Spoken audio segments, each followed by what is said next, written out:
Hello. आज हम पढ़ने वाले हैं पुस्तक गणित का जादू से पाठ 11 क्षेत्रफल और घेरा। तो सबसे पहले मैं आपको बताती हूँ कि क्षेत्रफल क्या होता है। क्षेत्रफल किसी भी क्षेत्र या आकृति का परिमाण जो कि उसकी लंबाई और चौड़ाई को गुना करने से निकाला जाता है। इसके बाद है घेरा। तो घेरा किसी भी क्षेत्र या फिर आकृति की जितनी भी भुजाएं होती हैं उनका योग होता है और घेरे को हम परिमाप के नाम से भी जानते हैं। अब हम आगे अपना पाठ पढ़ते हैं। आम पापड़। पार्थ और गिन्नी ने एक दुकान से आम पापड़ खरीदा। उनके टुकड़े कुछ ऐसे दिखते हैं। अब देखो यहाँ पर दो आम पापड़ के टुकड़े दिखाए गए हैं। जो पहला अ टुकड़ा है उसकी लंबाई 6 सेंटीमीटर और चौड़ाई 5 सेंटीमीटर है और जो दूसरा ब टुकड़ा है उसकी लंबाई 11 सेंटीमीटर और चौड़ाई 3 सेंटीमीटर है। अब आगे दोनों यह समझ नहीं पा रहे थे कि किसका टुकड़ा बड़ा है। अब देखो हम लोगों को भी ये दोनों टुकड़े देखकर नहीं पता चल पा रहा है कि कौन सा इनमें से बड़ा है और कौन सा छोटा है। कुछ ऐसे तरीके सुझाओ जिससे यह पता चल सके कि किसका टुकड़ा बड़ा है। अपने दोस्तों से चर्चा करो। अब यहाँ पे क्या करना है, आपको अपने दोस्तों के साथ बैठकर इस बात पर चर्चा करनी है कि कैसे पता लगाया जाए कि इन दोनों में से कौन सा टुकड़ा बड़ा है। जैसे कि आप लोग भी कभी कुछ चीज़ लेकर आते होंगे, कोई सामान लेकर आते होंगे और आपको नहीं पता चलता होगा कि उनमें से कौन सा बड़ा है, तो आप कोई उपाय निकालते होंगे कि कैसे पता करें कि उनमें से कौन सा बड़ा है। इसी तरह अपने दोस्तों के साथ बैठकर इस पर भी आपको चर्चा करनी है कि हम कैसे पता लगाएं कि अ और ब दोनों में से कौन सा टुकड़ा बड़ा है। पार्थ और गिन्नी के दोस्त ने यह तरीका बताया।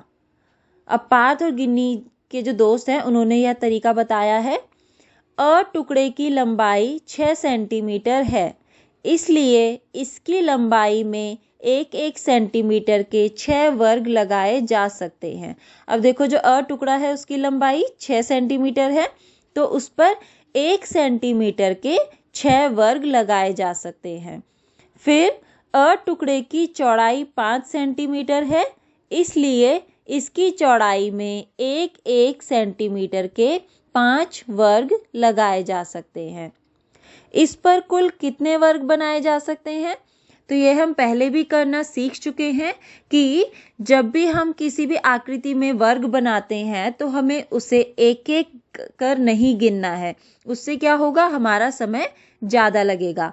तो हम अपना समय बचाने के लिए क्या करेंगे, जितने वर्ग हमारे लंबाई में बन रहे हैं उसको गुना कर देंगे जितने वर्ग हमारे चौड़ाई में बन रहे हैं उससे। यानी कि हमने देखा लंबाई में 6 वर्ग लगाए जा सकते हैं और चौड़ाई में 5 वर्ग, तो 6 गुना 5 हुआ 30 वर्ग। तो यानी कि इस वर्ग पर हम इस आकृति में हम 30 वर्ग बना सकते हैं।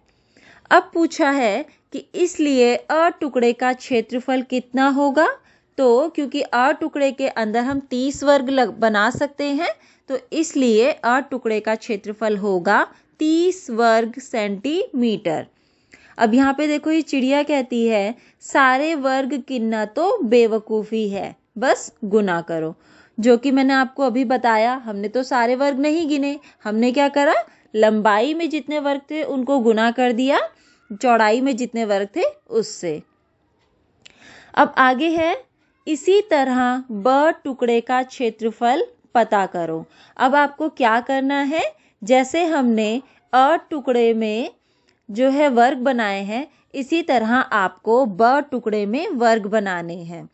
तो जब हमने ब टुकड़े में वर्ग बनाए तो हमने देखा कि इसमें 33 वर्ग हम लगा सकते हैं। वर्ग हमें, जिससे हमने अ टुकड़े में 1 सेंटीमीटर के बनाए थे, तो ब टुकड़े में भी हमें 1 सेंटीमीटर के वर्ग बनाने हैं। तो इस तरह हमने इसके अंदर 33 वर्ग बनाए हैं। अब हमें पूछा है कि इसका क्षेत्रफल पता करना है आपको। तो अगर ब टुकड़े के अंदर 33 वर्ग बन रहे हैं तो इसका मतलब ब टुकड़े का क्षेत्रफल होगा 33 वर्ग सेंटीमीटर।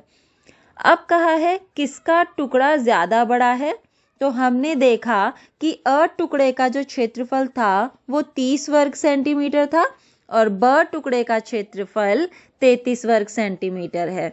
तो हमें अपने आप ही पता चल गया कि ब टुकड़ा ज़्यादा बड़ा है। और कितना बड़ा है? 33 घटा 30, यानी कि ब टुकड़ा 3 वर्ग सेंटीमीटर ज़्यादा बड़ा है अ टुकड़े के क्षेत्रफल से। अब हम आगे पढ़ते हैं। डाक टिकट से ढको। तो अब हम अपना यह कार्य भी पूरा करते हैं। डाक टिकट से ढको। इस डाक टिकट का क्षेत्रफल 4 वर्ग सेंटीमीटर है। अब आपको देखने से पता चल रहा है ये जो यहाँ पे टिकट हमें दी हुई है इससे 4 वर्ग ढके हुए हैं, तो इसलिए इसका क्षेत्रफल 4 वर्ग सेंटीमीटर है। अंदाजा लगाओ इस बड़ी आयत को ढकने के लिए ऐसे कितने डाक टिकट चाहिए। अब आपको यहाँ पर अपना अंदाजा लगाना है। मैंने यहाँ पे अंदाजा लगाया कि शायद हमें इस आयत को ढकने के लिए 26 डाक टिकट चाहिए होंगे। अब है आगे, अपने अंदाजे की जांच करो। क पीली आयत को मापो, यह कितने सेंटीमीटर लंबी है। अब आपको क्या करना है कि आप एक फिट्टे या फिर स्केल की मदद से इस पीले आयत की लंबाई को नापेंगे। तो मैंने जब इसको नापा तो यह 14 सेंटीमीटर लंबी है। ख इसकी लंबाई में कितने डाक टिकट लगाए जा सकते हैं। अब अगर हम लंबाई में देखें तो 2 सेंटीमीटर में हमारी एक टिकट लग रही है, क्योंकि बताया हुआ है इसमें कि 1 सेंटीमीटर का ये 1 वर्ग है और 4 वर्ग सेंटीमीटर इसका क्षेत्रफल है। तो यानी कि 2 वर्ग के लिए 2 सेंटीमीटर हो गया। अब एक टिकट में 2 वर्ग लग रहे हैं और 2 सेंटीमीटर, और कुल जो लंबाई है इस आयत की वो है 14 सेंटीमीटर।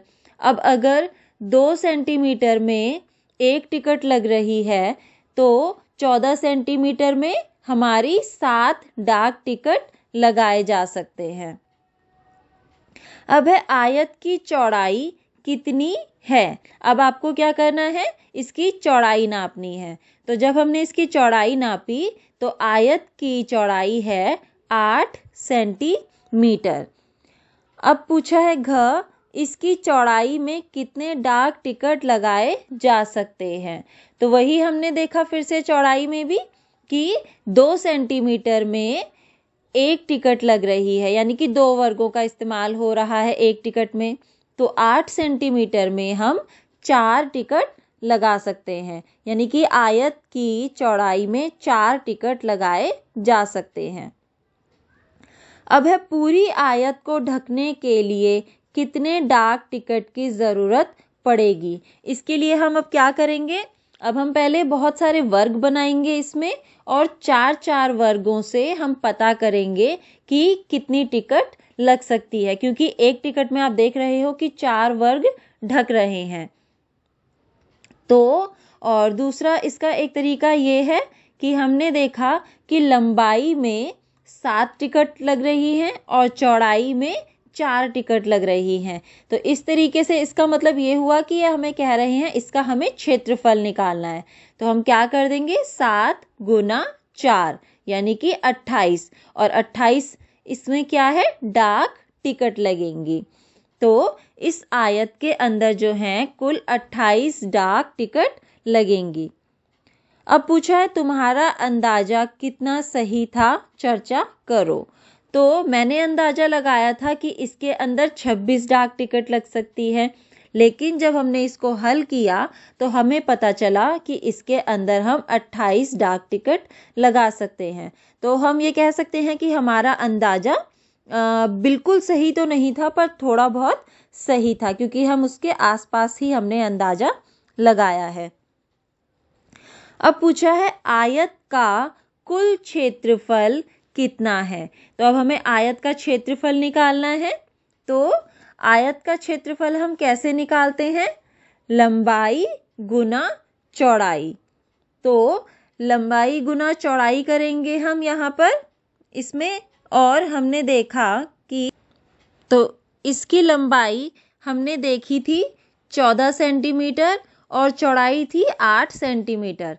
तो इस आयत का क्षेत्रफल निकालने के लिए हम क्या करेंगे? लंबाई गुना चौड़ाई, यानी कि 14 गुना 8 बराबर में 112 वर्ग सेंटीमीटर।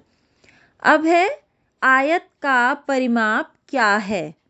आपको आयत का परिमाप निकालना है, और हमने शुरू में ही पढ़ा था कि हम परिमाप या घेरा कैसे निकालते हैं, उसकी भुजाओं को जोड़कर।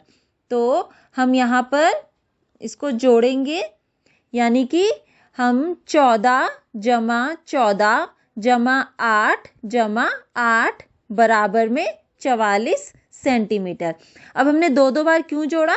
क्योंकि हमें लंबाई के लिए भी आपने देखा है कि ये जो आयत है 4 भुजाओं से बना है, और 2 भुजाओं के लिए हमें एक माप दिया है और 2 भुजाओं के लिए एक नाप दिया है, यानी कि लंबाई 2 बार लंबाई है और 2 बार चौड़ाई है। तो इसीलिए हमने यहाँ पर लंबाई को भी 2 बार जोड़ा है और चौड़ाई को भी 2 बार जोड़ा है, और इस तरीके से हमने आयत का परिमाप निकाला। 14 जमा 14 जमा 8 जमा 8 बराबर में 44 सेंटीमीटर। अब आगे है आपके अभ्यास का समय। क, अरबाज ने अपनी रसोई के फर्श पर हरी वर्गाकार टाइलें लगवाने की सोची है। टाइल का हर किनारा 10 सेंटीमीटर का है। उसकी रसोई 220 सेंटीमीटर लंबी और 180 सेंटीमीटर चौड़ी है। उसे कितनी टाइलों की ज़रूरत पड़ेगी? अब हमने देखा कि जो किचन की लंबाई है वो 220 सेंटीमीटर है, और टाइल के हर किनारे की लंबाई जो है वो हमें 10 सेंटीमीटर दी है। तो किचन की लंबाई में जो टाइल्स लगेंगी वो हम निकालेंगे। 220 को भाग कर देंगे 10 से, यानी कि किचन की लंबाई को हम भाग करेंगे टाइल के हर किनारे की लंबाई से। तो जब हमने 220 को 10 से भाग किया तो हमारे पास आया 22 संख्या, यानी कि किचन की लंबाई में लगेंगी 22 टाइल्स। अब हम पता करेंगे कि चौड़ाई में कितनी लगेंगी। तो किचन की चौड़ाई हमें दी है 180 सेंटीमीटर और टाइल के हर किनारे की लंबाई है 10 सेंटीमीटर। तो अब हम क्या करेंगे? 180 को 10 से भाग कर देंगे। तो इससे हमने निकाला कि किचन की चौड़ाई में कितनी टाइल्स लगेंगी। तो जब हमने 180 को 10 से भाग दिया तो संख्या निकली 18 टाइल्स, यानी कि किचन की चौड़ाई में 18 टाइल्स लगेंगी। अब हमें पता करना है कि किचन में कुल कितनी टाइल की ज़रूरत होगी। तो लंबाई में 22 गुना चौड़ाई में 18, तो संख्या निकली 396 टाइल। अब ख सवाल, एक वर्गाकार बगीचे की बाड़ की लंबाई 20 मीटर है। बगीचे की एक साइड कितनी लंबी होगी? अब कहा है कि वर्गाकार बगीचा है। वर्गाकार बगीचा यानी कि आपका हो गया वर्ग, और आपको पता ही है कि वर्ग की चारों भुजाएं जो हैं वो बराबर होती हैं। अब आपको कहा है कि वर्ग जो है वो उसकी वर्ग की चारों भुजाएं बराबर होती हैं, और हमें बाड़ की लंबाई दी है। तो बाड़ की लंबाई को हम एक तरीके से यह कह सकते हैं कि हमें वर्ग का घेरा दिया हुआ है, या फिर हम ये भी कह सकते हैं कि हमें वर्ग का परिमाप दिया हुआ है। तो अगर हमें 4 भुजाओं के लिए कुल दिया है 20 मीटर, तो हम एक साइड कैसे निकाल लेंगे? हम एक साइड को निकालेंगे, 20 को हम 4 से भाग कर देंगे। तो हमारी संख्या निकलेगी 5 मीटर, जो कि हमारी उस बगीचे की एक साइड होगी। अब है ग, 20 सेंटीमीटर लंबे एक पतले तार से एक आयत बनाई गई है। अब इन्होंने कहा है कि एक 20 सेंटीमीटर लंबा एक पतला तार लिया है जिससे कि उन्होंने एक आयत बनाई है। अगर आयत की चौड़ाई 4 सेंटीमीटर है तो उसकी लंबाई कितनी होगी? अब देखो, ये भी बहुत आसान है। आपको पता है आयत में एक तो लंबाई होती है और एक चौड़ाई होती है, और कहा है कि 20 सेंटीमीटर लंबे पतले तार से बना है, तो यानी कि हमें आयत का परिमाप दिया हुआ है ये 20 सेंटीमीटर। अब चौड़ाई हमें बता दी है 4 सेंटीमीटर, ये हमें एक भुजा के लिए दिया है। तो हम क्या करेंगे, जो दो चौड़ाई है यानी कि 4 जमा 4 8 सेंटीमीटर को हम 20 सेंटीमीटर जो कि परिमाप बताया गया है उसमें से घटा कर देंगे। तो जब हमने 20 सेंटीमीटर में से 4 सेंटीमीटर घटा करा तो हमें मिला 12 सेंटीमीटर। अब ये हमें 12 सेंटीमीटर हमें लंबाई के लिए मिला है, लेकिन ये लंबाई जो है हमें दो भुजाओं के लिए मिली है। तो हम क्या करेंगे, अब 12 को 2 से भाग कर देंगे, या फिर आप 12 को दो बराबर हिस्सों में बांट सकते हो। तो हमें इसकी एक लंबाई मिली है 6 सेंटीमीटर, यानी कि जो 20 सेंटीमीटर का लंबे एक पतले तार से जो आयत बनाई गई थी जिसकी हमें चौड़ाई दी थी 4 सेंटीमीटर, उसकी हमने लंबाई निकाली है 6 सेंटीमीटर। अब है हमारा अगला सवाल घ, एक चौकोर कैरम बोर्ड का परिमाप 320 सेंटीमीटर है, उसका क्षेत्रफल कितना होगा? अब देखो, हमें कहा है कि कैरम बोर्ड जो कि चौकोर है। चौकोर का मतलब क्या हुआ, जिसकी चारों भुजाएं या फिर चारों साइड जो हैं वो बराबर होंगी। अब पूछा है उसका क्षेत्रफल कितना होगा। तो क्षेत्रफल निकालने के लिए हमें सबसे पहले उस वर्ग की या फिर उस चौकोर जो आकृति है या कैरम बोर्ड है उसकी भुजा हमें पता होनी चाहिए। तो हम सबसे पहले इसके लिए इसकी भुजा निकालेंगे।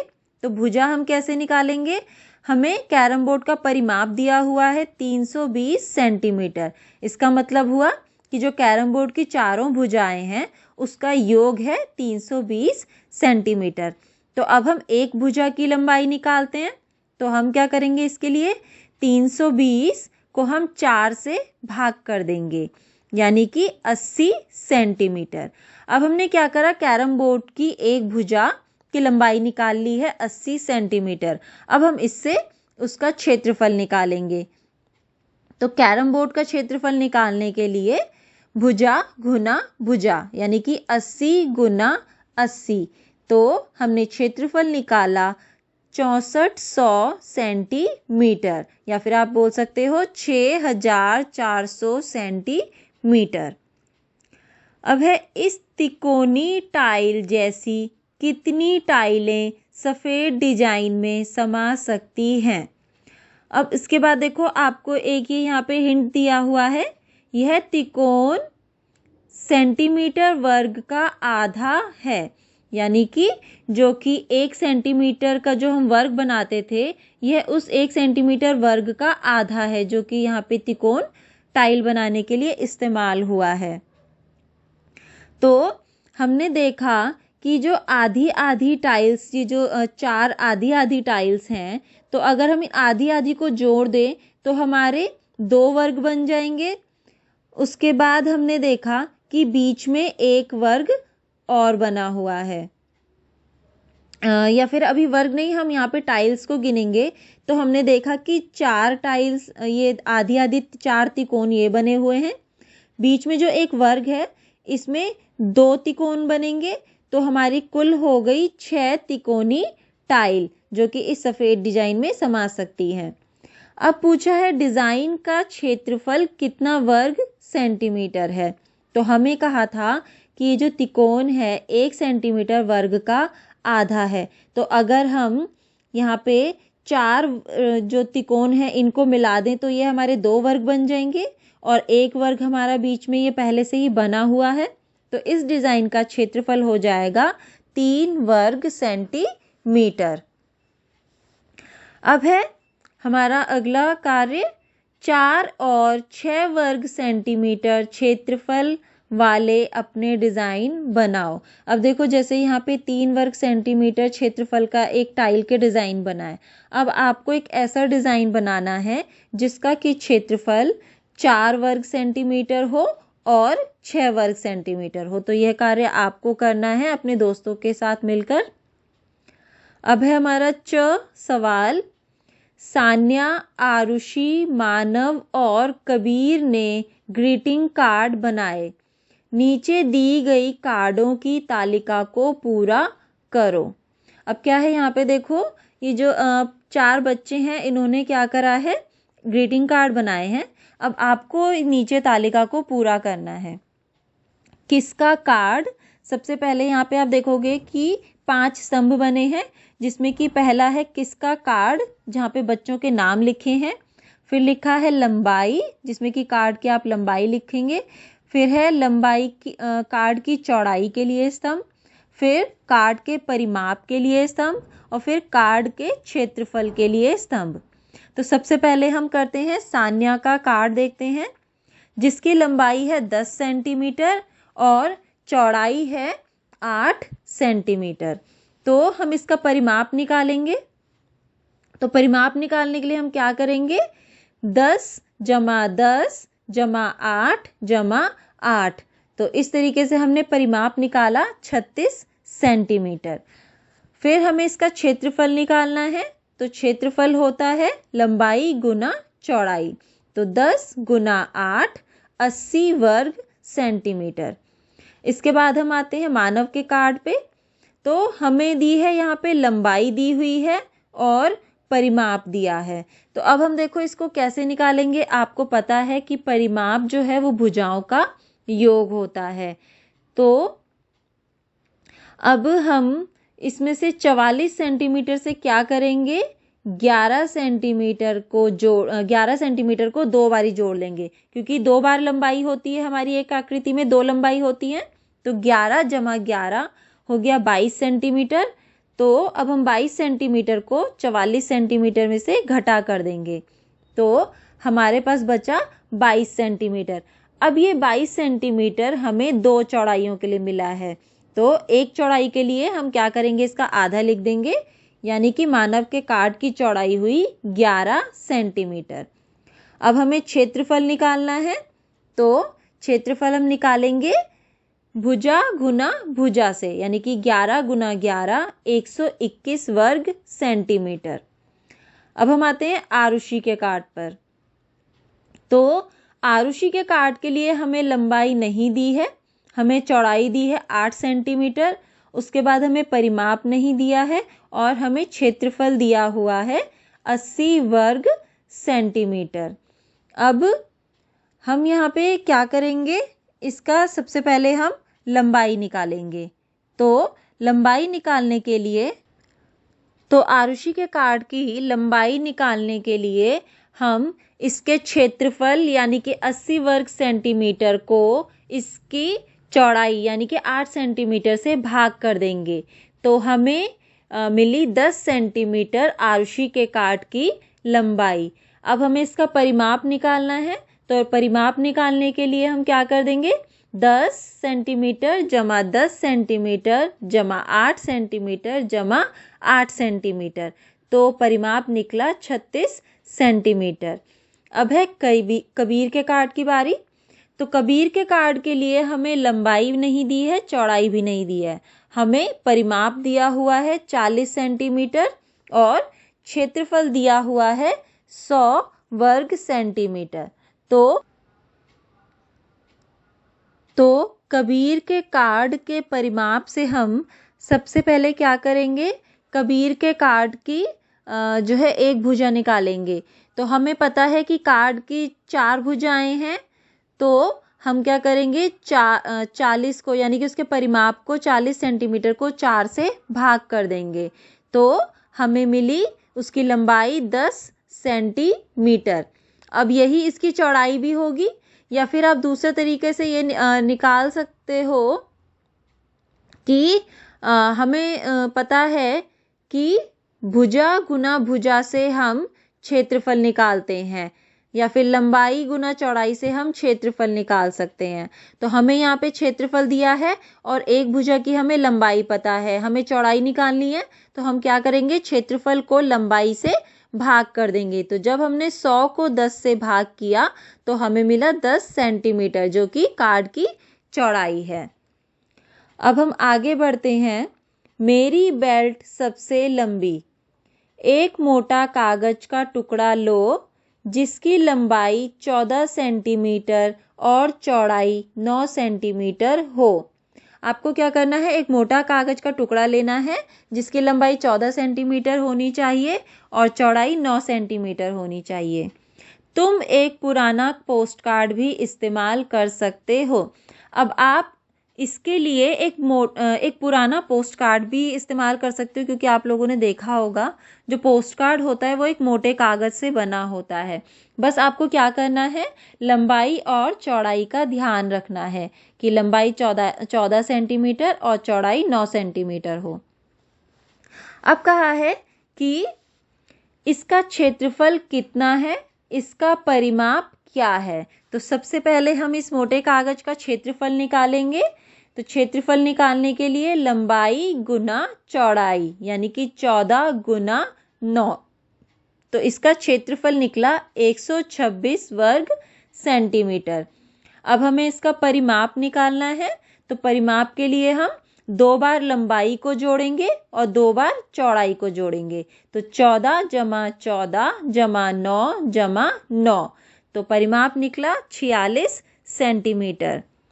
अब कहा है, अब इसमें से एक जैसे माप वाली पट्टियां काटो।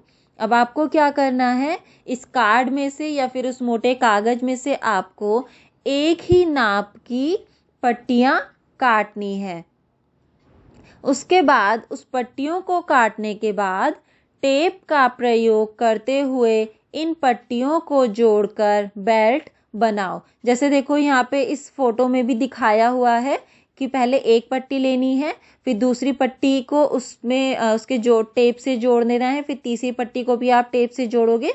जिस तरीके से आपकी एक बेल्ट बनेगी। अब पूछा है तुम्हारी बेल्ट कितनी लंबी है। अब देखो, अगर मान लीजिए कि आप इस मोटे कागज में से 1 सेंटीमीटर चौड़ी पट्टी काटते हो, तो आपको पता है कि पट्टी की जो चौड़ाई है वो 9 सेंटीमीटर थी। तो अगर आप उसमें से 1 सेंटीमीटर चौड़ाई वाली पट्टी काटते हो तो आपकी 9 पट्टियां बनेंगी। अब अगर आप इन पट्टियों को जोड़ोगे तो उसके बाद आपको 9 गुना में 14 यानी कि उस पट्टी की लंबाई है, तो 9 गुना में 14 126 सेंटीमीटर लंबी बेल्ट बनेगी। तो हमारी जो बेल्ट है वो कितनी लंबी बेल्ट होगी, 126 सेंटीमीटर।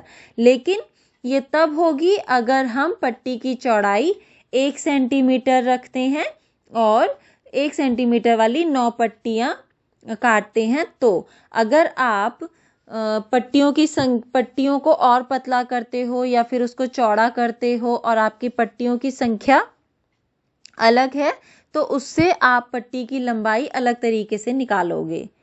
अब पूछा है तुम्हारी बेल्ट का परिमाप कितना है। तो बेल्ट का परिमाप मैं कैसे निकालूंगी, क्योंकि मेरी बेल्ट की लंबाई 126 सेंटीमीटर है और उसकी चौड़ाई मैंने 1 सेंटीमीटर रखी थी। तो 2 बार लंबाई को जोड़ेंगे और 2 बार चौड़ाई को, तो 126 जमा 126 जमा 1 जमा 1, तो बेल्ट का परिमाप मैंने निकाला 254 सेंटीमीटर। अब पूछा है कक्षा में सबसे लंबी बेल्ट किसकी है। अब ये आपको अपने दोस्तों की बेल्ट से नाप कर देखना है कि किसकी बेल्ट सबसे लंबी है। चर्चा करो, तुम्हारे कुछ दोस्तों की बेल्ट दूसरों से लंबी क्यों बनी। अब जब आप ये नापोगे या फिर ये जांचोगे कि बेल्ट किसकी लंबी है किसकी छोटी है, तो आप देखोगे कि कुछ लोगों की बेल्ट ज़्यादा लंबी बनी होगी, कुछ लोगों की बेल्ट छोटी बनी होगी। तो ये बेल्ट लंबी होने का कारण क्या हो सकता है? कारण ये होगा कि कुछ बच्चों ने अपनी बेल्ट की चौड़ाई बहुत कम रखी होगी।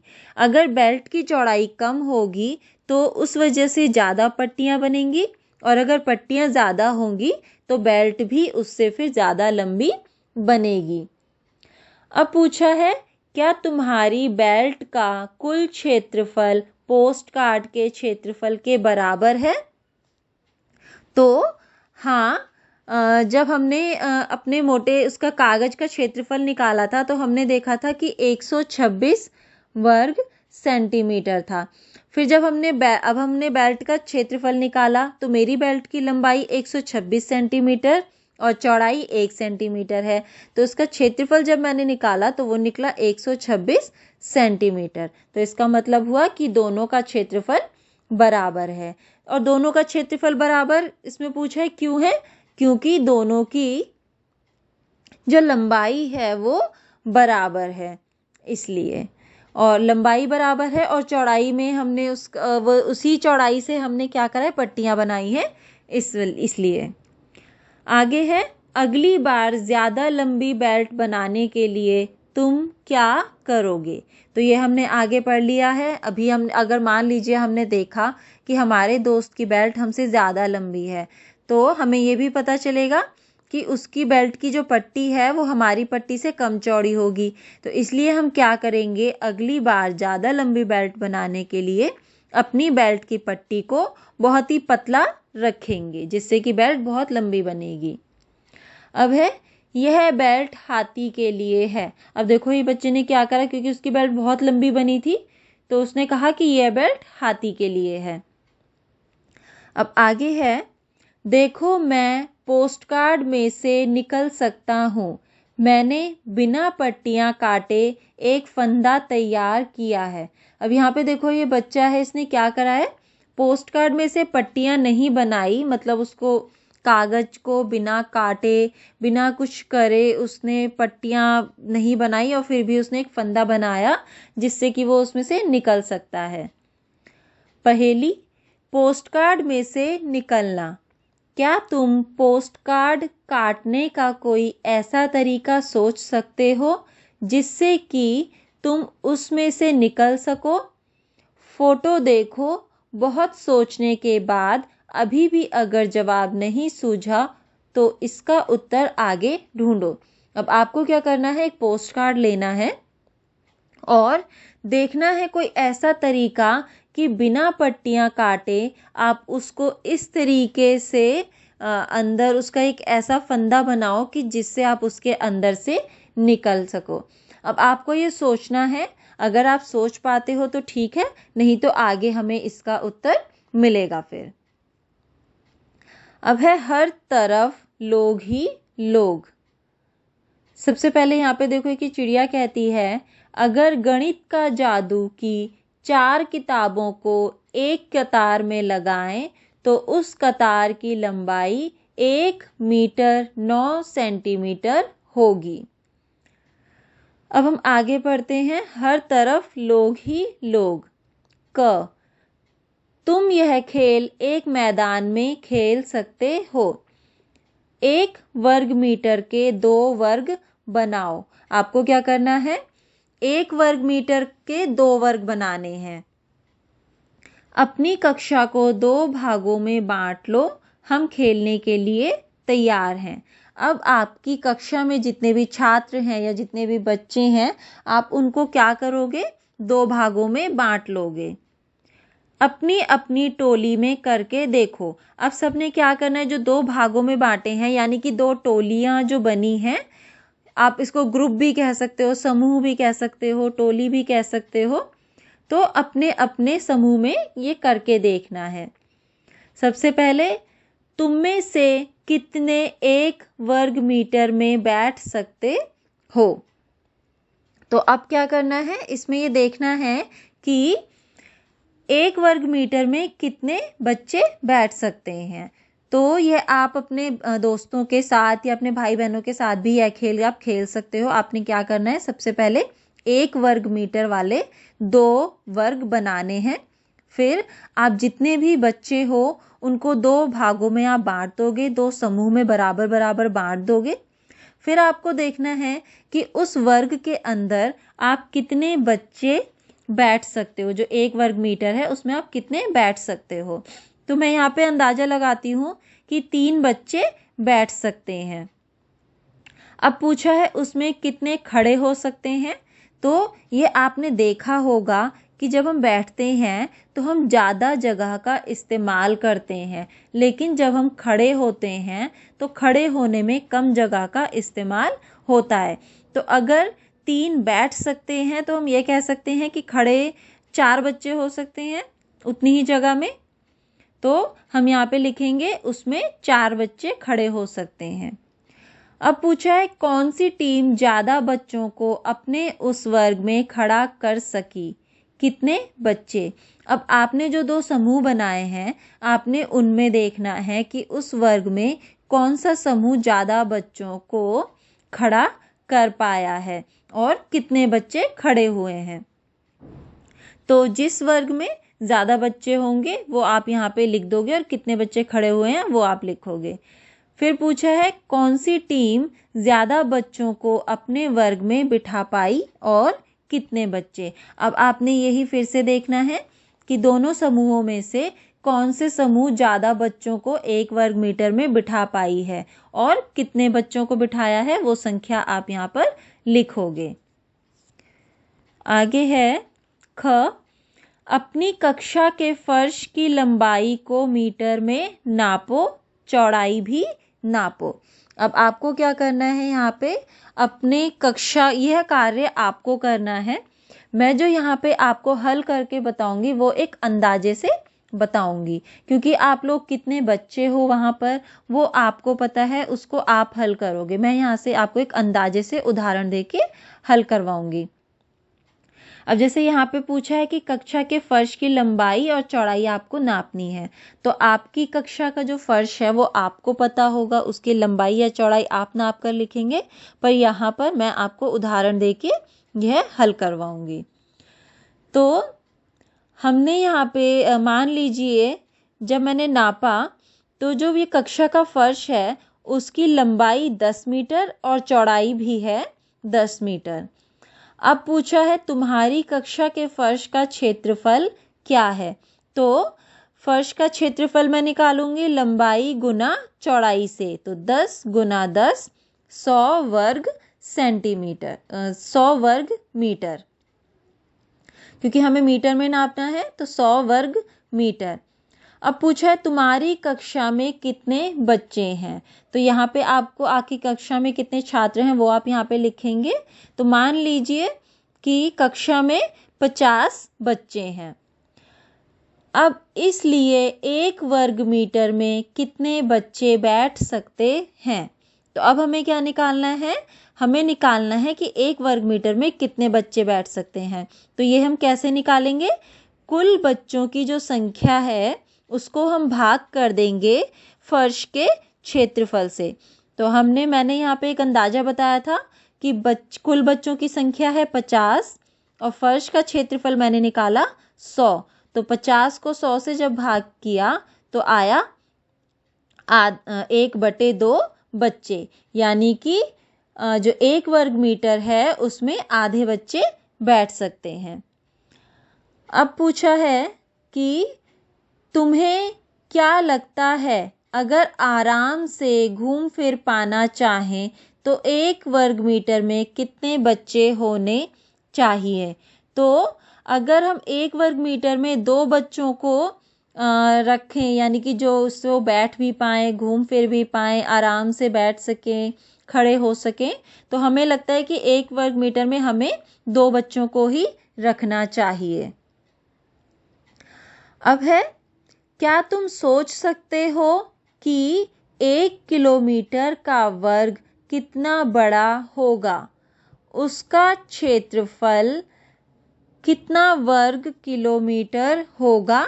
सोचो उसमें कितने लोग रह पाएंगे। तो यह कार्य हम अपनी अगली कक्षा में करेंगे कि 1 वर्ग किलोमीटर। हेलो, कैसे हो आप सब? तो जो हमने हमारा पाठ क्षेत्रफल और घेरा अधूरा छोड़ दिया था, अब हम इस कक्षा में उसको पूरा करेंगे। तो हमें ये सोचना था कि 1 किलोमीटर वर्ग में कितने लोग रह पाएंगे और 1 किलोमीटर वर्ग का क्षेत्रफल कितना होगा। तो हम शुरू करते हैं। तो हमें कहा है, क्या तुम सोच सकते हो कि 1 किलोमीटर का वर्ग कितना बड़ा होगा? अब आपको ये सोचना है। अभी तक आपने 1 सेंटीमीटर के वर्ग, 1 मीटर के वर्ग के बारे में पढ़ा और देखा और बनाया। अब हमें कहा है 1 किलोमीटर के वर्ग, तो आप सोचो वो कितना बड़ा होगा। अब कहा है कि 1 किलोमीटर वर्ग जो है उसका क्षेत्रफल कितना होगा। तो हमें क्षेत्रफल निकालना है। तो क्षेत्रफल हम कैसे निकालते हैं? भुजा गुना में भुजा, और हमें बताई है भुजा की लंबाई 1 किलोमीटर। तो हम यहाँ पे करेंगे 1 गुना 1। तो क्षेत्रफल कितना निकला? 1 वर्ग किलोमीटर। अब कहा है कि सोचो उसमें कितने लोग रह पाएंगे। इसके बाद आगे कहा है, पश्चिम बंगाल में लगभग 900 लोग 1 वर्ग किलोमीटर में रहते हैं, लेकिन अरुणाचल प्रदेश में अकेलापन लगता है। मुश्किल से 15 लोग 1 वर्ग किलोमीटर में रहते हैं। तो इसका मतलब ये है कि जिस देश या शहर में या जिस जगह पर ज़्यादा लोग रहते होंगे, वहाँ पर उसी हिसाब से 1 वर्ग किलोमीटर में लोग मिलेंगे आपको। ज़्यादा भी हो सकते हैं और कम भी हो सकते हैं, लेकिन हम एक अंदाज़ा अगर लेके चलें तो हम ये कह सकते हैं कि 900 के आसपास 1 वर्ग किलोमीटर में लोग रह पाएंगे। अब कहा है, बांटो ज़मीन को। नसरीना एक किसान है जो अपनी ज़मीन को अपने 3 बच्चों चुमकी, झुमरी और इमरान के बीच बराबर बांटना चाहती है। वह ज़मीन को इस तरह बांटना चाहती है कि हर एक के हिस्से में एक एक पेड़ आ जाए।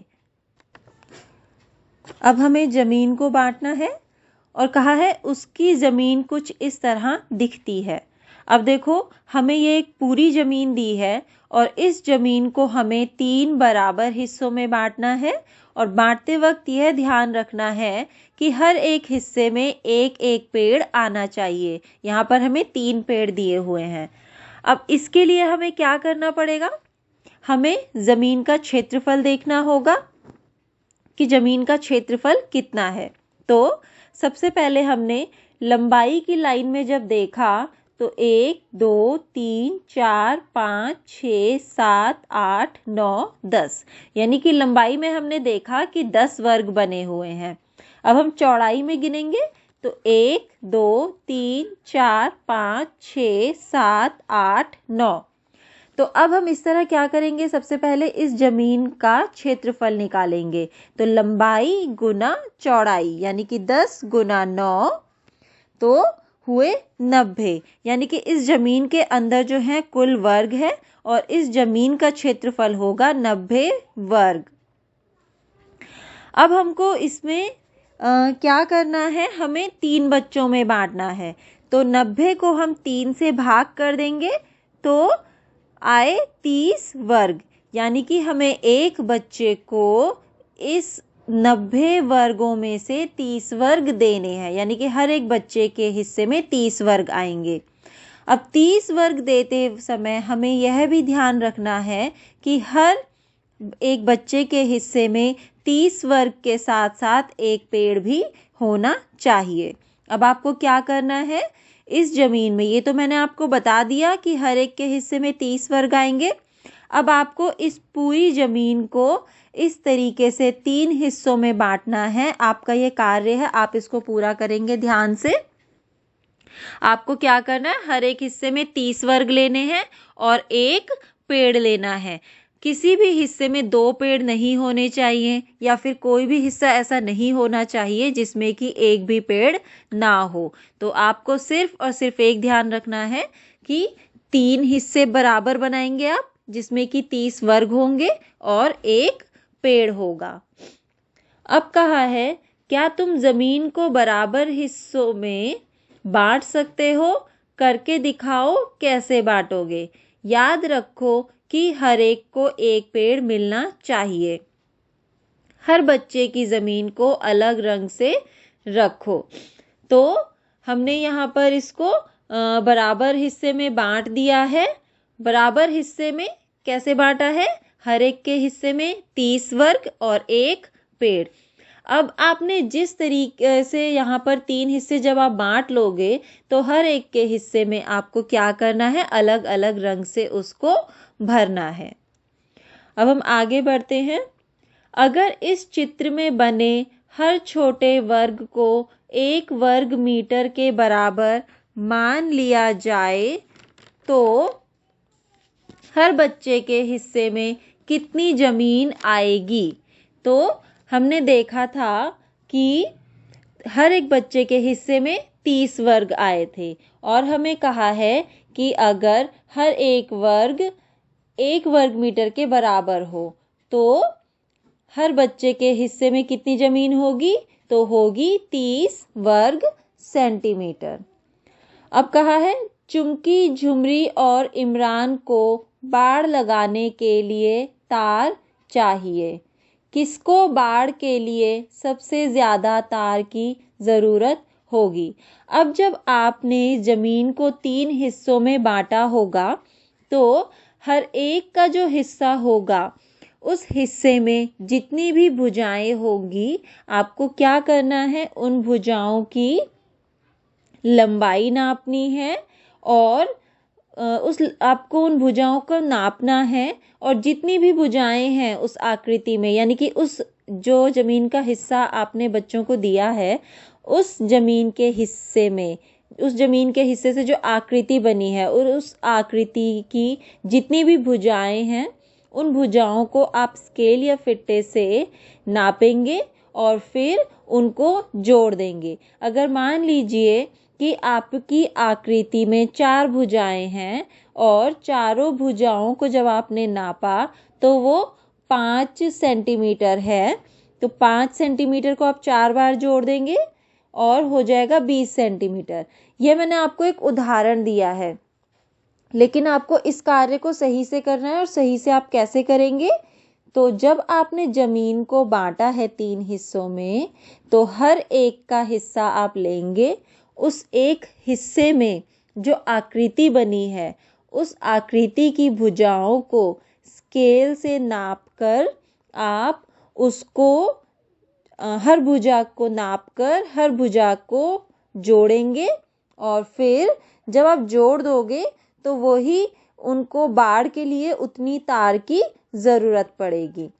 अब आपको ये देखना है कि तीनों आकृतियों में से कहाँ पर सबसे ज़्यादा तार की ज़रूरत पड़ रही है, तो वो आप यहाँ पे लिख दोगे, किसको बाड़ के लिए सबसे ज़्यादा तार की ज़रूरत पड़ेगी। फिर लिखना है, तीनों को कुल मिलाकर कितने तार की ज़रूरत पड़ेगी। तो ये आप कैसे लिखोगे? जो तीनों बच्चों में आपने जमीन बांटी है और उस जमीन से आकृति बनने के बाद जब आप उस जमीन का परिमाप निकालोगे तो उन तीनों के परिमाप को जब आप जोड़ दोगे तो वह होगा कि तीनों को कुल मिलाकर कितने तार की ज़रूरत पड़ेगी। अब आगे है अभ्यास का समय। तालिका को देखो। अगर तुम्हें हर चीज का क्षेत्रफल लिखना हो तो तुम किस कॉलम को चुनोगे? सही का निशान लगाओ। अब देखो आपने भी कई बार रुमाल यहाँ पे दिए है, रुमाल है, साड़ी है, किताब का पन्ना है, स्कूल की ज़मीन है, तो आपने देखा होगा कि हर एक चीज़ को नापने का हम अलग अलग तरीके से नापते हैं। तो और उसका क्षेत्रफल के लिए हमें क्या इस्तेमाल करना है वो यहाँ पे आपको बताना है। तो एक है वर्ग सेंटीमीटर, फिर है वर्ग मीटर, फिर है वर्ग किलोमीटर। और यहाँ पे देखो आप सबको पता ही होगा कि वर्ग सेंटीमीटर सबसे छोटा है, वर्ग मीटर उससे वर्ग सेंटीमीटर से बड़ा और वर्ग किलोमीटर जो है वो सबसे बड़ा है। तो हमें बताना है कि अगर हम रुमाल का क्षेत्रफल लिखना हो तो हम किस में लिखेंगे। तो आपको पता ही है यहाँ पे कि रुमाल एक है तो हम उसके लिए वर्ग सेंटीमीटर लिखेंगे। फिर है साड़ी, तो साड़ी का क्षेत्रफल हम लिखेंगे वर्ग मीटर में। फिर है तुम्हारी किताब का पन्ना, उसको हम लिखेंगे वर्ग सेंटीमीटर में। फिर है स्कूल की जमीन, स्कूल की जमीन का क्षेत्रफल हम वर्ग मीटर में निकालेंगे। फिर है एक शहर की कुल जमीन, तो एक शहर की कुल जमीन भी हम निकालेंगे वर्ग किलोमीटर में। फिर है कक्षा का दरवाजा, तो कक्षा के दरवाजे का अगर हम क्षेत्रफल निकालें तो हम निकालेंगे वर्ग मीटर में। फिर है कुर्सी का आसन, इसका क्षेत्रफल हम निकालेंगे वर्ग सेंटीमीटर में। फिर है श्यामपट्ट, इसका क्षेत्रफल हम निकालेंगे वर्ग मीटर में। फिर है भारत का झंडा, इसका क्षेत्रफल हम निकालेंगे वर्ग सेंटीमीटर में। फिर है जमीन जिस पर कोई नदी बहती हो तो उसका क्षेत्रफल हम निकालेंगे वर्ग किलोमीटर में। अब यहाँ पे यह हमने हमारा ये जो तालिका है इसको पूरा किया है। अब हम आगे बढ़ते हैं। तो अब हम अपना अगला कार्य शुरू करते हैं। 9 वर्ग सेंटीमीटर का एक वर्ग बनाओ, उस पर A लिखो। अब आपको क्या करना है, एक वर्ग बनाना है 9 वर्ग सेंटीमीटर का, यानी कि जिसके अंदर 1 सेंटीमीटर वाले 9 वर्ग होंगे। तो आपको एक ऐसा वर्ग बनाना है, उस पर A लिखो। अब आपको क्या करना है, उस पर लिखना है A। अब है एक और वर्ग बनाओ जिसका किनारा पहले से 2 गुना हो और उस पर B लिखो। अब आपको क्या करना है, एक और वर्ग बनाना है, लेकिन उसे बनाते वक्त आपको यह ध्यान रखना है कि उसका किनारा पहले से 2 गुना हो। अब हमने देखा कि हमारा जो पहला वर्ग था उसमें हमने 9 वर्ग, तो अब हम जो दूसरा वर्ग बनाएंगे हमको उसमें क्या करना है। हमने देखा जो हमारा पहला वर्ग था A, जिसमें कि हमने कुल 9 वर्ग बनाए हैं। तो उसमें हमने देखा कि हमारे लंबाई में 3 वर्ग बने हैं और चौड़ाई में भी एक पंक्ति में 3 वर्ग बने हैं। अब हमें B वर्ग में क्या करना है, हमें यह ध्यान रखना है कि पहले वाले से उसका किनारा दुगना होना चाहिए। तो पहले वर्ग में अगर हमारे एक पंक्ति में 3 वर्ग हैं तो दूसरे यानी कि B वर्ग में हमको क्या करना है, उसका किनारा दुगना करने के लिए हम क्या करेंगे, उसमें एक पंक्ति में 6 वर्ग बनाएंगे। लंबाई में भी 6 वर्ग और चौड़ाई में भी 6 वर्ग। तो इस तरह हमने अब अपना दूसरा वर्ग बना लिया। अब पूछा है वर्ग A का परिमाप कितना होगा। तो वर्ग A का परिमाप हम कैसे निकालेंगे, क्योंकि 1 सेंटीमीटर का हमारा एक वर्ग है और एक पंक्ति में हमने देखा कि लंबाई में भी और चौड़ाई में भी 3 वर्ग हैं। तो यानी कि A वर्ग की जो एक भुजा है वो 3 सेंटीमीटर की है। तो हम इसके लिए क्या करेंगे, इसका परिमाप निकालने के लिए वर्ग की 4 भुजाएं होती हैं, तो हम इसमें 3 को 4 बार जोड़ देंगे। 3 जमा 3 जमा 3 जमा 3, यानी कि A वर्ग का परिमाप हुआ 12 सेंटीमीटर। अब पूछा है वर्ग B की एक भुजा यानी कि साइड कितने सेंटीमीटर है। तो हमने B वर्ग में लंबाई में और चौड़ाई में दोनों में ही 6 वर्ग बनाए हैं और एक वर्ग 1 सेंटीमीटर का है। तो इसकी एक भुजा यानी कि एक साइड होगी 6 सेंटीमीटर की। अब पूछा है वर्ग B का क्षेत्रफल कितने वर्ग सेंटीमीटर होगा। तो हमने देखा कि जो वर्ग B है उसकी भुजा 6 सेंटीमीटर की है। तो क्षेत्रफल निकालने के लिए हम करेंगे भुजा गुना भुजा, यानी कि 6 गुना 6 बराबर में 36 वर्ग सेंटीमीटर। अब है वर्ग बी का क्षेत्रफल वर्ग ए से कितना गुना ज्यादा है। अब वर्ग ए का जो क्षेत्रफल था वो था 9 वर्ग सेंटीमीटर और वर्ग बी का क्षेत्रफल है 36 वर्ग सेंटीमीटर। तो अब हम क्या करेंगे, 36 को 9 से भाग कर देंगे, तो जिससे हमें पता चला कि वर्ग बी का क्षेत्रफल वर्ग ए से 4 गुना ज्यादा है। अब पूछा है वर्ग बी का परिमाप कितना सेंटीमीटर है, तो वही फिर से हम करेंगे, वर्ग बी की चारों भुजाओं को जोड़ देंगे और हमें पता है कि उसकी भुजा 6 सेंटीमीटर की है सारी, तो 6 जमा 6 जमा 6 जमा 6 यानी कि वर्ग बी का परिमाप हुआ 24 सेंटीमीटर। अब पूछा है वर्ग बी का परिमाप वर्ग ए से कितना गुना ज्यादा है। तो हमने वर्ग ए का परिमाप निकाला था 12 सेंटीमीटर और वर्ग बी का परिमाप हमने निकाला है 24 सेंटीमीटर। तो 24 को हम 12 से भाग कर देंगे तो हमें पता चलेगा कि यह कितना गुना ज़्यादा है। तो हमने देखा कि 24 को जब हमने 12 से भाग किया तो हमें पता चला कि वर्ग बी का परिमाप वर्ग ए के परिमाप से 2 गुना ज़्यादा है। अब देखो हमने ऊपर एक पहेली जो पढ़ी थी कि पोस्ट कार्ड में से या फिर मोटे कागज में से बिना पट्टियां काटे आपको उसका ऐसा फंदा बनाना है जिससे कि आप उसके अंदर से निकल सको। तो यहाँ पे उसका आपको उत्तर दिया है कि आपको क्या करना है। पहले आपको उस कागज में कुछ इस तरह की, देखो नंबर 1 पे जिस तरह की लाइनें आपको खींच कर दी हैं, आपको उस तरीके से लाइनें खींचनी है, बनानी है। यहाँ पे लिखा है एक पोस्ट कार्ड पर इस तरह रेखाएं बनाओ। फिर आपको कहा है पोस्ट कार्ड को केवल रेखाओं पर से काटो। आपको क्या करना है, जो उसमें रेखाएं दी हुई हैं वहां से आपको इसको काटना है।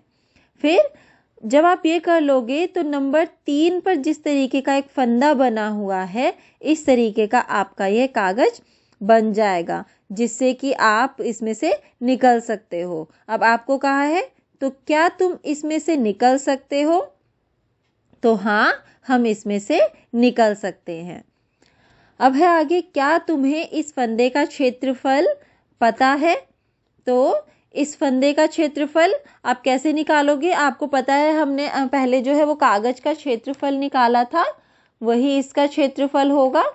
यानी कि हमने निकाला था क्षेत्रफल 126 सेंटीमीटर। हमें कागज की लंबाई और चौड़ाई दी हुई थी तो वही इसका क्षेत्रफल होगा। अब आगे है धागे का खेल। एक 15 सेंटीमीटर लंबा धागा लो। अब आपको क्या करना है, एक धागा लेना है जिसको कि आप 15 सेंटीमीटर नाप कर लोगे। इस कागज पर उसके कोनों को मिलाकर अलग अलग आकृतियां बनाओ। अब देखो इसके ये जो कार्य है मैं आपको इसके बारे में समझा रही हूँ, लेकिन यह कार्य आपको खुद करना है क्योंकि इसका मैं आपको किस हिसाब से करूँगी, मैंने क्या आकृति बनाई है ये मैं आपको नहीं बता पाऊँगी। तो आपको यह कार्य खुद करना है, लेकिन हाँ मैं आपको यह ज़रूर बताऊँगी कि यह कार्य करना कैसे है। तो सबसे पहले आप एक 15 सेंटीमीटर लंबा धागा लेंगे। उसके बाद ये जो आपको कागज दिया है इस कागज पर आपको उस धागे के कोनों को मिलाकर अलग अलग तरह की आकृति बनानी है।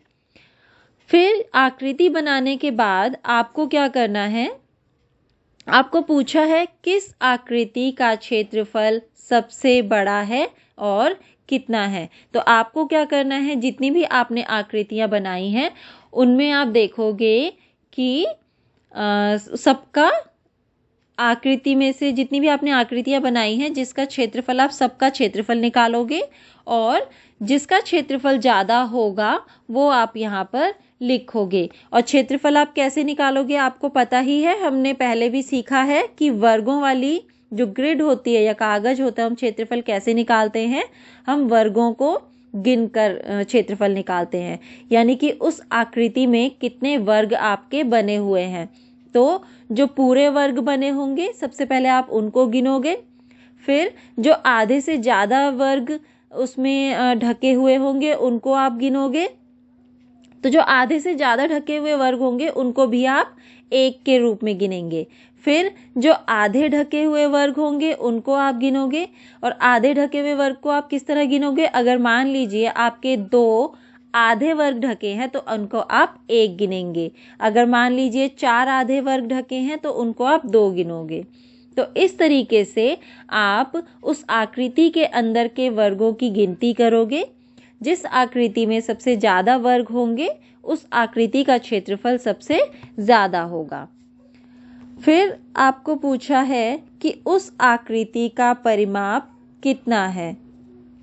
तो आकृति का परिमाप आप कैसे निकालोगे? आकृति का परिमाप एक धागे की मदद से भी, धागा तो आपने ले ही रखा है, तो आपको पता ही है, हमें कहा है कि 15 सेंटीमीटर लंबा धागा है। तो जो आपने आकृति बनाई है उस आकृति को आप या तो स्केल से उसकी भुजाओं को नापकर उनको जोड़कर उनका परिमाप निकाल सकते हो, या फिर धागे से उस आकृति में नापकर फिर उस धागे को स्केल पर नापकर और आकृति की सारी भुजाओं को जोड़कर आप उसका परिमाप निकाल सकते हो। तो फिर आपको क्या करना है, जिस आकृति का क्षेत्रफल सबसे ज़्यादा होगा उस आकृति का आपको परिमाप निकालकर यहाँ पर लिखना है। अब पूछा है ख, किस आकृति का क्षेत्रफल सबसे छोटा है और कितना है। तो कौन सी आकृति का क्षेत्रफल सबसे कम है वह यहाँ पे आप लिखेंगे, और कितना है क्षेत्रफल वो भी आप लिखेंगे। फिर उस आकृति का परिमाप कितना है, फिर आप उसके बाद उस आकृति का परिमाप भी निकाल कर यहाँ पर लिखेंगे। उसके बाद आपको कहा है एक त्रिभुज, वर्ग, आयत और वृत्त बनाओ, पता करो कि किस आकृति का क्षेत्रफल सबसे बड़ा है और किसका सबसे छोटा है। अब आप क्या कर सकते हो, यहाँ पर एक त्रिभुज, वर्ग, आयत और वृत्त बनाएंगे। उसके बाद आप उस आकृति का क्षेत्रफल निकालेंगे उसके अंदर ढके वर्गों को गिनकर, और फिर उस आकृति की भुजाओं को नापकर उसके जोड़ से आप उस आकृति का परिमाप निकालेंगे। और सबका क्षेत्रफल तथा परिमाप निकालने के बाद आप यह बताएंगे कि किसका आकृति का क्षेत्रफल सबसे बड़ा है और किसका क्षेत्रफल सबसे छोटा है। तो यह कार्य हमारा पूरा हुआ। अब हम आगे पढ़ते हैं चिड़ियों को बचाओ, जो कि बहुत ही एक अच्छा काम है। तो गांव के किनारे 2 सुंदर तालाब हैं।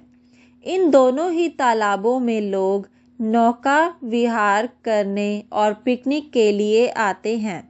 गांव वालों को चिंता है कि मोटर बोट की आवाज़ से चिड़ियां अपना घोंसला बनाने के लिए नहीं आएंगी। गांव की पंचायत चाहती है कि सिर्फ एक तालाब में ही नाव को चलाया जाए और दूसरे तालाब को चिड़ियों के लिए सुरक्षित रखा जाए। तो अब देखो यहाँ पर ये 2 हमें सुंदर तालाब दिए गए हैं, और यहाँ पर जो गांव के लोग हैं वो चाहते हैं कि एक तालाब तो मोटर बोट चलाने के लिए, लोगों को पिकनिक मनाने के लिए छोड़ दिया जाए और एक चिड़ियों के लिए छोड़ा जाए। अब देखो यहाँ पे दिया है तालाब के नीचे कि इस चित्र में 1 सेंटीमीटर जमीन पर 1 किलोमीटर के बराबर है। तो अब हम इनसे जुड़े सवालों का जवाब देते हैं। तो क सवाल है, चित्र में तालाब अ के घेरे की लंबाई कितने सेंटीमीटर है, धागे का उपयोग करो। अब आपको क्या करना है, एक धागा लेना है और जो तालाब अ है इसके ऊपर धागे को पूरे जो किनारे पर रखते हुए आप उसको स्केल पर नापेंगे, तो जिससे आपको पता चल जाएगा कि तालाब अ के घेरे की कितनी लंबाई है। तो जब मैंने इसको नापा तो मैंने यहाँ पे इसके नापने के बाद देखा, तो जब मैंने इसको धागे से नापा तो मैंने देखा कि तालाब अ का जो घेरे की लंबाई है वो है 30 सेंटीमीटर। और ये मैंने धागे की मदद से करा है, आपको भी धागे की मदद से ही इसके घेरे की लंबाई नापनी है। अब है चित्र में तालाब ब के घेरे की लंबाई कितनी है। अब इसी तरह आपको क्या करना है, एक धागा लेना है और उस धागे को एक सिरे से शुरू करते हुए पूरे तालाब के किनारे पे या फिर पूरे तालाब के घेरे पर आपको उस धागे को रखना है और जितना भी लंबा धागा होगा उसको फिर आप स्केल से नापेंगे कि वह कितना सेंटीमीटर है। तो जब मैंने इसको इस तरीके से नापा तो मैंने देखा कि तालाब ब के घेरे की लंबाई है 26 सेंटीमीटर। अब पूछा है जमीन पर तालाब अ का घेरा कितने किलोमीटर लंबा है। अब हमें क्योंकि यहाँ पे बताया है तालाब के पास में, यहाँ पे छोटा छोटा जो लिखा है कि 1 सेंटीमीटर बराबर है जमीन पर 1 किलोमीटर के, तो हमने देखा कि जो तालाब अ का घेरा है वो इस पे चित्र में हमने देखा 30 सेंटीमीटर है, तो यानी कि 30 सेंटीमीटर जमीन पर हो जाएगा 30 किलोमीटर के बराबर। अब पूछा है जमीन पर तालाब ब का घेरा कितने किलोमीटर लंबा है। चित्र में तालाब ब का घेरा जो है वो 26 सेंटीमीटर है, तो जमीन पर हो जाएगा 26 सेंटीमीटर बराबर में 26 किलोमीटर, यानी कि जमीन पर तालाब ब का घेरा 26 किलोमीटर लंबा है। अब है ना सवाल, ज्यादा लंबे किनारे वाला तालाब ज्यादा चिड़ियों को अंडे देने में सहायता करता है। कौन सा तालाब चिड़ियों के लिए बचाकर रखा जाए। किस तालाब को मोटर बोट चलाने के लिए सुरक्षित रखना चाहिए। अब हमें क्योंकि बताया गया है कि ज़्यादा लंबे किनारे वाले तालाब जो हैं ज़्यादा चिड़ियों को अंडे देने में सहायता करता है, तो इसलिए हमने देखा कि जो तालाब अ है उसका घेरा ज़्यादा है, उसके घेरे की लंबाई ज़्यादा है, तो इसलिए हमें तालाब अ जो है वो चिड़ियों के लिए रखना चाहिए। अब हमारे पास बचा तालाब ब, तो इसलिए तालाब ब को मोटर बोट चलाने के लिए सुरक्षित रखना चाहिए। अब है च सवाल, पता करो कि चित्र में तालाब ब का क्षेत्रफल वर्ग सेंटीमीटर में कितना है। इसका असली क्षेत्रफल कितने वर्ग किलोमीटर है। तो अब हम क्षेत्रफल पता करेंगे और आपको पता ही है कि हम क्षेत्रफल कैसे पता करेंगे। ये जो ब तालाब है इसके अंदर बने वर्गों की मदद से। तो हमने देखा कि तालाब ब के अंदर जो है पूरे वर्ग 15 है, उसके बाद हमने गिना आधे से ज़्यादा वर्ग जो कि हैं 8, फिर हैं आधे वर्ग जो कि हैं 3। अब जब हमने इनको जोड़ेंगे तो हमें पता है कि पूरे वर्ग जो 15 हैं उनको हम पूरे ले लेंगे। अब आधे वर्ग और आधे से ज़्यादा वर्ग इनको हम जोड़ देंगे, यानी कि 8 और जमा 3 हुए 11 वर्ग। अब हमको इनको क्या करना है, इनको हम आधे के रूप में गिनेंगे, तो 11 का अगर हम आधा कर देंगे तो वो हो जाएगा 5.5 या फिर आप कह सकते हो 5.5। अब हमको जो है इसमें हम इसको जोड़ेंगे और देखेंगे कि कुल वर्ग कितने होते हैं।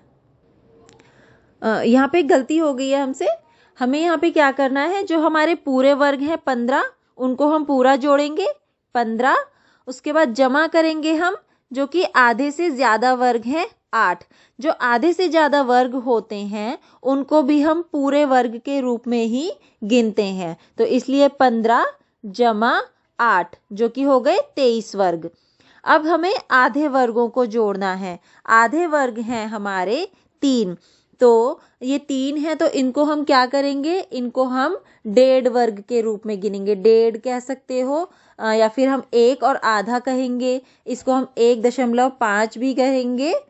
तो अब हमारे कुल वर्ग जो हो गए 15 जमा 8 जमा 1.5 यानी कि 24.5 वर्ग। तो ये 24.5 वर्ग सेंटीमीटर हमने निकाल लिया इस तालाब का क्षेत्रफल। लेकिन हमें कहा है कि इसका असली क्षेत्रफल कितने वर्ग किलोमीटर है, तो हमें पता ही है कि 1 सेंटीमीटर बराबर में 1 किलोमीटर, तो 24.5 वर्ग सेंटीमीटर बराबर हो जाएगा 24.5 वर्ग किलोमीटर। अब हमने ये इस तालाब का क्षेत्रफल निकालकर यह कार्य पूरा कर दिया है। अब हम आगे बढ़ते हैं। राजा की कहानी। एक राजा अपने बढ़ई चेगू और अनार से बहुत खुश था। उन्होंने राजा के लिए एक बहुत बड़ा और सुंदर पलंग बनाया।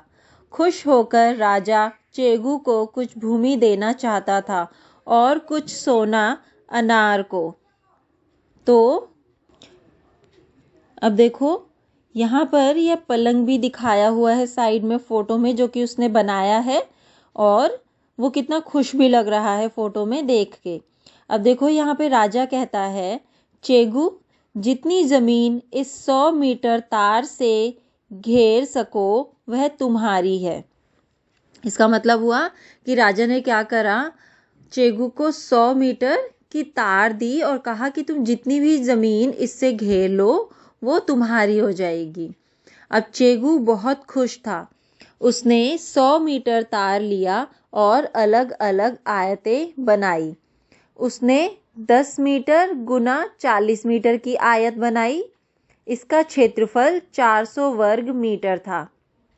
फिर उसने 30 मीटर गुना 20 मीटर की आयत बनाई। तो इसका क्षेत्रफल कितना है? क्या ये पहली आयत से ज़्यादा है? तो हम क्या करेंगे, सबसे पहले इसका क्षेत्रफल निकालेंगे। तो 30 गुना 20 600 वर्ग मीटर। अब जो पहले जो उसने आयत बनाई थी उसका क्षेत्रफल था 400 वर्ग मीटर और जो अब आयत बनाई है उसका क्षेत्रफल है 600 वर्ग मीटर। तो पूछा है क्या यह पहली आयत से ज़्यादा है? तो हाँ, यह पहली आयत से ज़्यादा है। अब है 100 मीटर तार से वह और कौन कौन सी आयतें बना सकता है? चर्चा करो कि कौन सी आयत का क्षेत्रफल सबसे ज़्यादा होगा। अब देखो पहले उसने 10 मीटर गुना 40 मीटर की आयत बनाई जिसका क्षेत्रफल 400 वर्ग मीटर था। फिर उसने 30 मीटर गुना 20 मीटर की आयत बनाई जिसका क्षेत्रफल 600 वर्ग मीटर था। फिर हम 5 मीटर गुना 45 मीटर की एक आयत बना के देख सकते हैं जिसका की क्षेत्रफल 225 वर्ग मीटर है। फिर हम एक और आयत बना सकते हैं जो कि 15 मीटर गुना 35 मीटर की हो और उसका क्षेत्रफल होगा 525 वर्ग मीटर। फिर हम एक और आयत बना सकते हैं 25 मीटर गुना 25 मीटर जिसका की क्षेत्रफल होगा 625 वर्ग मीटर। अब यहाँ पे देखो क्या होता है कि छेगू की पत्नी ने उसे तार से गोला वृत्त बनाने को कहा। वह जानती थी कि इसका क्षेत्रफल 800 वर्ग मीटर है। तो यहाँ पे अब देखो साइड में चेगू और उसकी जो पत्नी है वो कहते हैं, वाह मुझे तो यही जमीन का टुकड़ा चाहिए, इसका क्षेत्रफल 800 वर्ग मीटर है। चेगू ने किसी आयत को क्यों नहीं चुना, समझाओ। अब आप देखो उसने जितने भी आयत बनाए, 2 आयत उसने बनाए थे, फिर 3 आयत हमने भी बना के देखे। तो जो सबसे अधिक क्षेत्रफल निकला था वो 25 मीटर गुना 25 मीटर में निकला था, 625 वर्ग मीटर का क्षेत्रफल। लेकिन वृत्त बनाने पर यानी कि गोला बनाने पर उसको एक ऐसी जमीन मिल रही थी जिसका क्षेत्रफल 800 वर्ग मीटर था। यानी कि सभी आयतों में से उस तार से बने गोले यानी कि वृत्त का क्षेत्रफल बहुत ज़्यादा था, इसलिए उसने आयत को नहीं चुना और उस वृत्त वाली जमीन को चुना। अब आगे राजा कहता है, ठीक है चेगू ने 800 वर्ग मीटर जमीन ली है। अनार, अब मैं तुम्हें उतना सोने का तार दूंगा जिससे 800 वर्ग मीटर क्षेत्रफल की जमीन का घेरा बना सको। अब देखो चेगू को तो उसने जमीन दे दी 800 वर्ग मीटर, लेकिन अब अनार की बारी है और अनार को वह कहता है कि मैं तुम्हें उतना सोने का तार दूंगा जिससे 800 वर्ग मीटर क्षेत्रफल की जमीन का घेरा बना सको। यानी कि जिससे अनार जो है 800 वर्ग मीटर क्षेत्रफल की जमीन का घेरा बना सके, वह उसे जो है उतना सोने का तार देगा। तो अनार ने अलग अलग तरीकों से 800 वर्ग मीटर जमीन का घेरा बनाने की कोशिश की। अब देखो, उसने अलग अलग आकार की आयतें बनाई। हर आयत के घेरे की लंबाई पता करो। इन आयतों के लिए उसे कितने सोने का तार मिलेगा। अब देखो, सबसे पहले क्या है, यहाँ पे हमें आयत ए दिया है जिसकी कि 40 मीटर लंबाई और 20 मीटर चौड़ाई दी है। तो उसे ए के लिए सोने का तार कितना चाहिए होगा। तो हम क्या करेंगे, ए आयत का परिमाप निकालेंगे, यानी कि उसका घेरा निकालेंगे। तो वो हम कैसे निकालते हैं, भुजाओं को जोड़कर। तो हम भुजाओं को जोड़ेंगे, 40 जमा 40 जमा 20 जमा 20। तो ए आयत का घेरा हमने निकाला 120 मीटर, यानी कि ए के लिए उसे सोने के जो तार की जरूरत होगी वो होगी 120 मीटर। फिर है बी, 80 मीटर गुना 10 मीटर। तो बी के लिए सोने का तार कितना चाहिए होगा, फिर से हम वैसे ही करेंगे, 80 जमा 80 जमा 10 जमा 10, यानी कि 180 मीटर। अब हम आते हैं सी आयत पर। सी आयत की जो है, हमने देखा कि लंबाई दी है 800 मीटर और चौड़ाई दी है 1 मीटर। अब हमें सी के लिए सोने का तार देखना है कितना होगा। तो 800 जमा 800 जमा 1 जमा 1, इस तरह हम निकालेंगे सी आयत का घेरा, जो कि निकला 1602 मीटर। यानी कि सी के लिए सोने का जो तार है वो चाहिए 1602 मीटर। फिर अनार ने उससे भी लंबी एक आयत बनाई। देखो कितनी लंबी। अब देखो, ये देखने से ही आपको पता चल रहा है कि कितनी लंबी आयत उसने बनाई है। ये जो डी आयत है, जिसकी उसने लंबाई रखी 8000 मीटर और गुना 0.1 मीटर, यानी कि चौड़ाई 0.1 मीटर। तो इसलिए उसे मिलेगा कितना मीटर सोने का तार। तो फिर हम करेंगे डी आयत का परिमाप, यानी कि उसके घेरे की लंबाई निकालेंगे। तो जब हमने घेरे की लंबाई निकाली तो 8000 जमा 8000 जमा 0.1 जमा 0.1। तो जब हमने इसकी लंबाई को 2 बार और चौड़ाई को 2 बार जोड़ा तो डी आयत का घेरा निकला 16,000.2 मीटर। अब देखो, उफ, मैं इतना सोना कैसे दे पाऊंगा। अब समझो कि राजा क्यों बेहोश हो गया। राजा क्यों बेहोश हो गया आपको खुद ही समझना चाहिए, क्योंकि उसको जो है अब अनार को 16,000.2 मीटर सोने का तार देना पड़ेगा। इसलिए वो कह भी रहा है यहाँ पे कि मैं इतना सोना कैसे दे पाऊंगा। और यही सोच के राजा बेहोश हो गया। अब आगे यहाँ पे देखो, कहा है आखिरी में, क्या तुम इससे भी लंबे घेरे वाली आयत बना सकते हो। मैंने 1 सेंटीमीटर चौड़ी 80,000 मीटर लंबी आयत बनाई। सोचो कि वह घेरा कितना बड़ा होगा। उतने सोने की तार से तो मैं राजा बन जाऊंगा। अब अभी तक देखो, हमने क्या करा था कि 8000 जो आखिरी आयत थी वो 8000 मीटर गुना में 0.1 मीटर की थी, यानी कि 8000 मीटर लंबाई और चौड़ाई 0.1 मीटर। अब उसने कहा है कि अगर लंबाई को 80,000 मीटर कर दिया जाए और चौड़ाई को 1 सेंटीमीटर, और 1 सेंटीमीटर को हम 0.1 मीटर भी बोल सकते हैं, तो उसने इस तरीके की एक आयत बनाई। तो जिसको फिर हमने जब जोड़ा इसका घेरा निकालने के लिए, तो हमने देखा कि 80,000 जमा 80,000 जमा 0.01 जमा 0.01। और जब हमने इन लंबाई को 2 बार और चौड़ाई को 2 बार जोड़ा तो संख्या निकली 1,60,000.02 मीटर। इसीलिए देखो ये यहाँ पे चिड़िया कह भी रही है कि अगर इतना सोने का तार मिले तो मैं राजा बन जाऊंगा।